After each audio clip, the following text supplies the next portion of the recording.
In this step-by-step tutorial, I will teach you how to customize Webflow templates with ease and precision.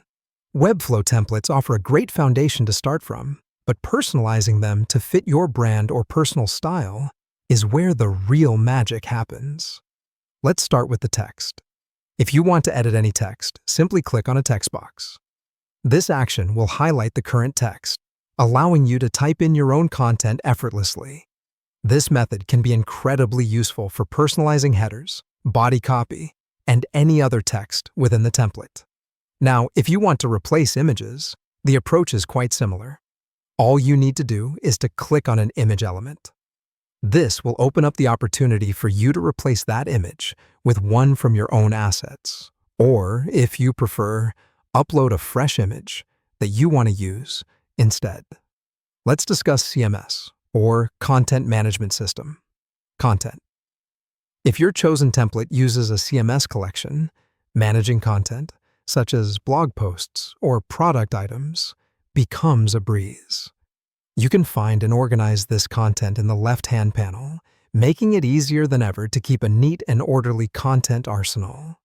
Additionally, you can alter the appearance of any element using the Style panel. Simply select the element you wish to update, and then use the right panel to change its look. You can adjust settings such as colors, fonts, and spacing according to your preferences. Do be aware that any changes to a global style will affect all instances of that element throughout the template. Moving on, you can also add or remove elements from your template. Doing this is as simple as dragging and dropping elements from the left-hand panel. To add new sections or components, just get hold of the element you want to incorporate and drop it where you want it. And in case of removal, select the element, press the delete key, or delete it via the navigator. That brings us to the navigator. It is a super handy panel on the left that shows the hierarchical structure of your page. With its help, selecting and rearranging elements and sections has never been easier. All it takes is a simple drag and drop action. Want more customization?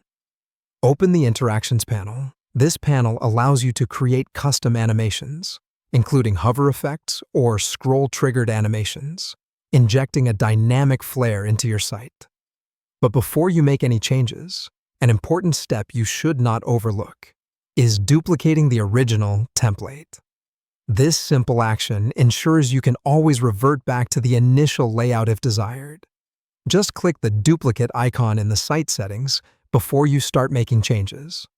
Lastly, frequent previewing of your site should be part of your workflow. You want to see how your site looks on different devices continuously, so utilize the responsive previews in the top bar to check the layout on tablets and phones. Commit these steps to memory, and you will become a wizard at customizing Webflow templates in no time. Keep practicing and experimenting, and your unique personalized Webflow website will soon be a reality.